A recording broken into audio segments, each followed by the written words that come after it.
राधे राधे। मेरा नाम है निकिता शर्मा और आप सभी का स्वागत है श्रीमद् भागवत गीता की इस श्रृंखला में। पिछले श्लोकों में हमने समझा कि किस प्रकार श्री कृष्ण अर्जुन को समझाते हैं कि सृष्टि की शुरुआत में ब्रह्मा ने कर्तव्यों के साथ मानव जाति का निर्माण किया और कहा, इन यज्ञों के प्रदर्शन में समृद्ध हो, क्योंकि वे आपको वह सब प्रदान करेंगे जो आप प्राप्त करना चाहते हैं। तो चलिए आज बढ़ते हैं अगले श्लोकों की ओर। श्रीमद् भागवत गीता के तीसरे अध्याय के 11वें श्लोक में कहा गया है, देवान भावयतानेन ते देवा भावयन्तु वह परस्परम भावयन्तः श्रेयः परम वाप्स्यथ। अर्थात यज्ञों के द्वारा प्रसन्न होकर देवता तुम्हें भी प्रसन्न करेंगे और इस तरह मनुष्यों तथा देवताओं के मध्य सहयोग में सभी को संपन्नता प्राप्त होगी। देवतागण सांसारिक कार्यों के लिए अधिकार प्राप्त प्रशासक हैं। प्रत्येक जीव द्वारा शरीर धारण करने के लिए आवश्यक वायु, प्रकाश, जल तथा अन्य सारे वर उन देवताओं के अधिकार में है, जो भगवान के शरीर के विभिन्न भागों में असंख्य सहायकों के रूप में स्थित हैं। उनकी प्रसन्नता तथा अप्रसन्नता मनुष्यों द्वारा यज्ञ की संपन्नता पर निर्भर है। कुछ यज्ञ किन्हीं विशेष देवताओं को प्रसन्न करने के लिए होते हैं, किंतु तो भी सारे यज्ञों में भगवान विष्णु को प्रमुख भोक्ता की भांति पूजा जाता है। भागवत गीता में यह भी कहा गया है कि भगवान कृष्ण स्वयं सभी प्रकार के यज्ञों के भोक्ता हैं।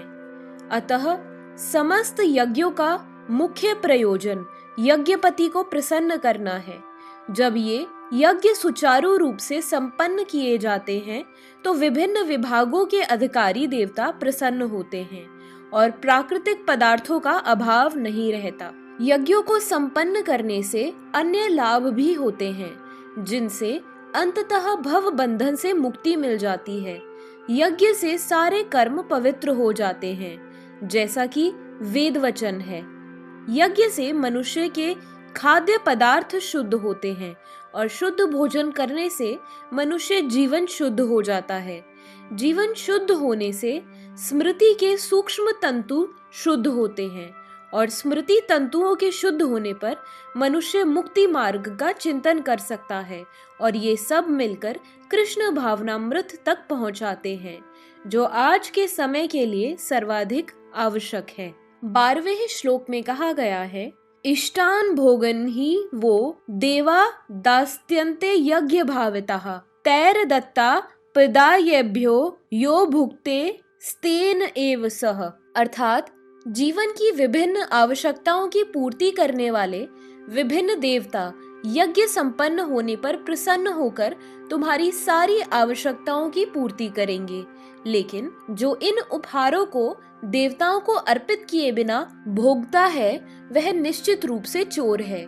देवतागण भगवान विष्णु द्वारा भोग सामग्री प्रदान करने के लिए अधिकृत किए गए हैं।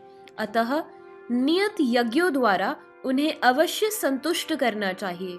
वेदों में विभिन्न देवताओं के लिए भिन्न भिन्न प्रकार के यज्ञों की संस्तुति है, किंतु वे सब अंततः भगवान को ही अर्पित किए जाते हैं।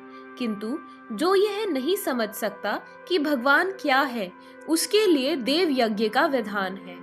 अनुष्ठान कर्ता के भौतिक गुणों के अनुसार वेदों में विभिन्न प्रकार के यज्ञों का विधान है।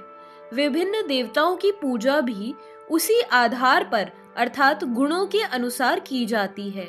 उदाहरणार्थ, मांसाहारियों को देवी काली की पूजा करने के लिए कहा जाता है, जो भौतिक प्रकृति की घोर रूपा है, और देवी के समक्ष पशु बलि का आदेश है। किंतु जो सतोगुणी है, उनके लिए विष्णु की दिव्य पूजा बताई गई है। अंततः समस्त यज्ञों का ध्येय उत्तरोत्तर दिव्य पद प्राप्त करना है। सामान्य व्यक्तियों के लिए कम से कम 5 यज्ञ आवश्यक हैं, जिन्हें पंच महायज्ञ कहते हैं। किंतु मनुष्य को यह जानना चाहिए कि जीवन की सारी आवश्यकताएं भगवान के देवता प्रतिनिधियों द्वारा ही पूरी की जाती हैं। कोई कुछ बना नहीं सकता। उदाहरणार्थ, मानव समाज के भोज्य पदार्थों को ले। इस भोज्य पदार्थों में शाकाहारियों के लिए अन्न, फल, शाक, दूध, चीनी आदि है तथा मांसाहारियों के लिए मांस आदि, जिनमें से कोई भी पदार्थ मनुष्य नहीं बना सकता। एक और उदाहरण लें, यथा ऊष्मा, प्रकाश, जल, वायु आदि जो जीवन के लिए आवश्यक है, उनमें से किसी को बनाया नहीं जा सकता। परमेश्वर के बिना न तो प्रचुर प्रकाश मिल सकता है, न चांदनी, वर्षा या प्रातकालीन समीर ही, जिनके बिना मनुष्य जीवित नहीं रह सकता। स्पष्ट है कि हमारा जीवन भगवान द्वारा प्रदत्त वस्तुओं पर आश्रित है।